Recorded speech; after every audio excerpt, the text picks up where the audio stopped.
I work for the Southern Oregon Forest Restoration Collaborative, and our kind of mission is to try to increase resiliency in the ecosystem and in the community in Southern Oregon, and to work with agencies on land management planning to try to achieve that and overcome some of the obstacles that can happen in land management. And so we heard about this climate adaptation or climate action plan development program through Climate Solutions University, and we felt that it tied in really well with our goals of overall resilience in the community and in the ecosystem.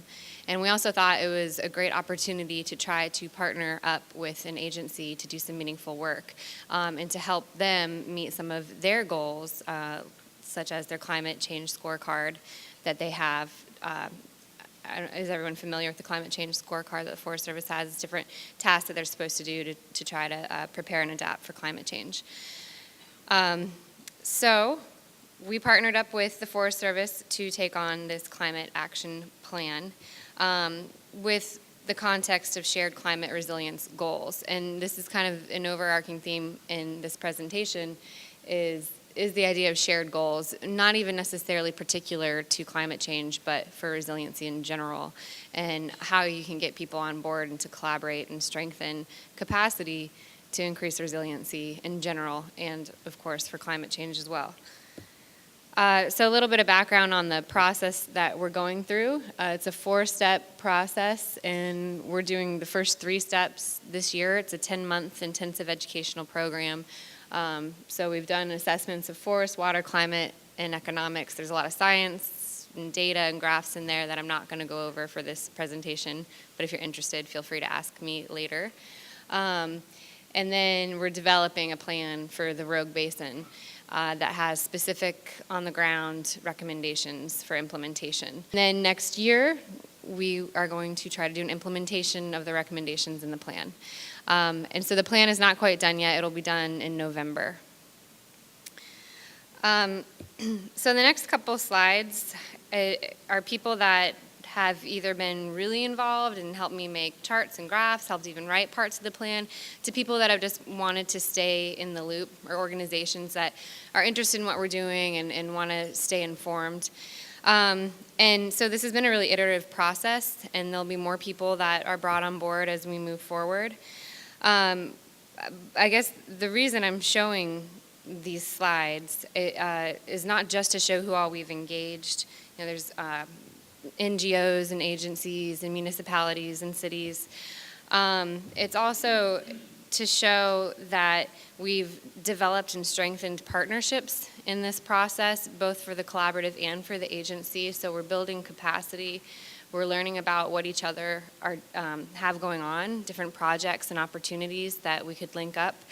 And I think it's important to consider who all to talk to about what you're doing. So for the researchers or the scientists in the room, I've seen a lot of really wonderful presentations yesterday with great work. And I think it's so important to make sure that we're making those links and those connections to have that information used on the ground and get that information to managers. And then also for managers, you know, who can you link up with and who can you partner with to broaden that base of stakeholders and opportunities. And so throughout this process, I've learned about other projects that were ongoing that were really great opportunities for us to partner up with for these shared goals. So an example is the Freshwater Trust Project in Medford. The city of Medford needed to meet its thermal load limits, and they did a cost-benefit analysis of different ways of decreasing temperature in the streams. So they looked at chillers, they looked at cooling ponds, they looked at riparian restoration work. And they found that riparian restoration work would cost half of what the other options would, and would have many more benefits. So they would decrease the temperature, but there would also be, you know, increased filtration, increased habitat, the wildlife corridor, all the things that go along with restoring riparian habitat. So the city of Medford worked with the Freshwater Trust to implement this project. They're doing over 30 miles of riparian zone restoration work, and it's a water quality trading program. So this is a great opportunity for us to try to support, but also potentially increase the amount of restoration work that they could do as we move forward with the plan, with the climate action plan. I also found out that the Jackson County Health and Human Services Department they put out a plan last month, and so I've been talking with the person that developed that plan about what their priorities were that they found on the health side of things, which is pretty important for that human values component and also the economic component of things. And they're going to try to do implementation in the next couple months. So this is another opportunity for us to combine efforts and have those shared goals and that shared vision as we move forward.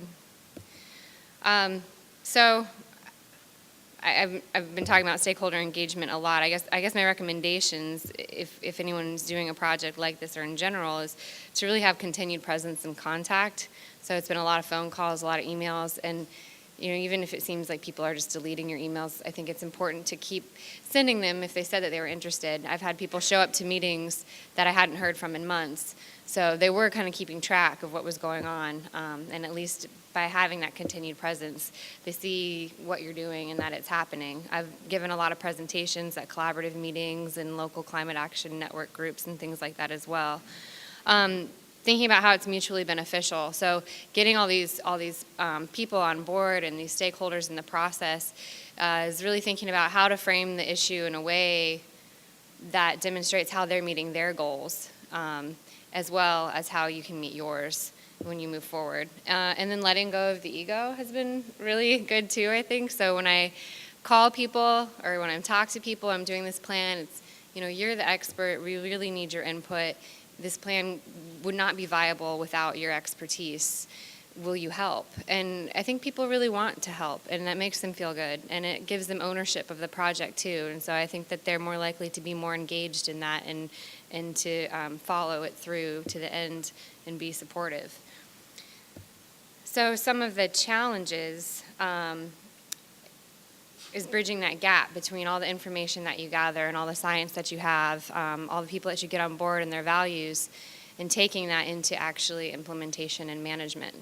So keeping decision makers informed is really important. So again, I've given a lot of presentations at the collaborative meetings, the collaboratives who I work for. So when agency people are there, I'll give presentations about what's been going on with the plan and how we're moving forward. And I ask for criticism, I ask for feedback, I ask for ways to do it better.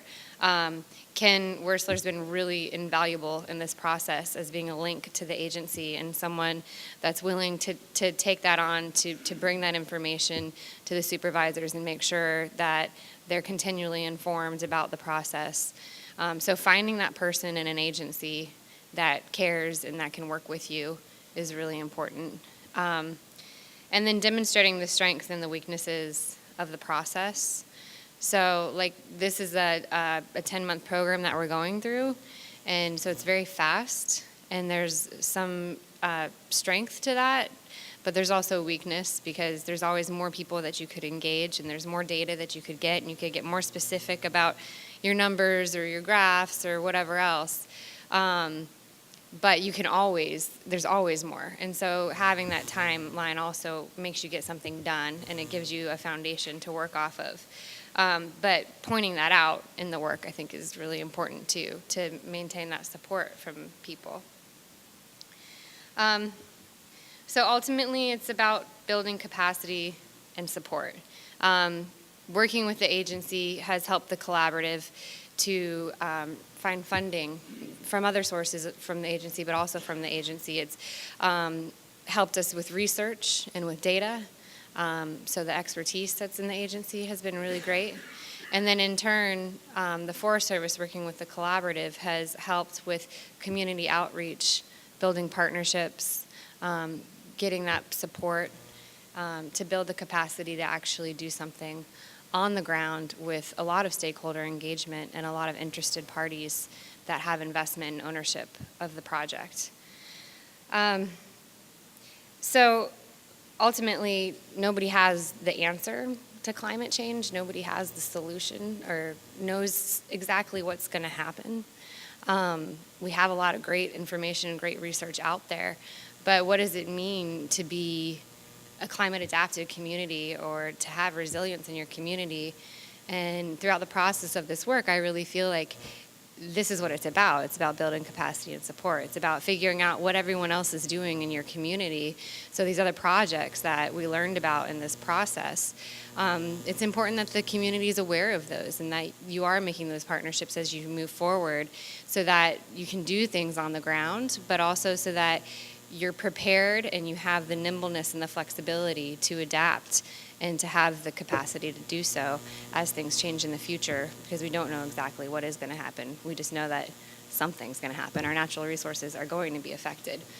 So I would like to throw out some acknowledgments. These are some people that have been more engaged, I guess, in this process, that have really helped me a lot, that have come to the meetings and gotten their input, helped me with charts and graphs and writing the plan. So I wanted to throw out some names to recognize their efforts.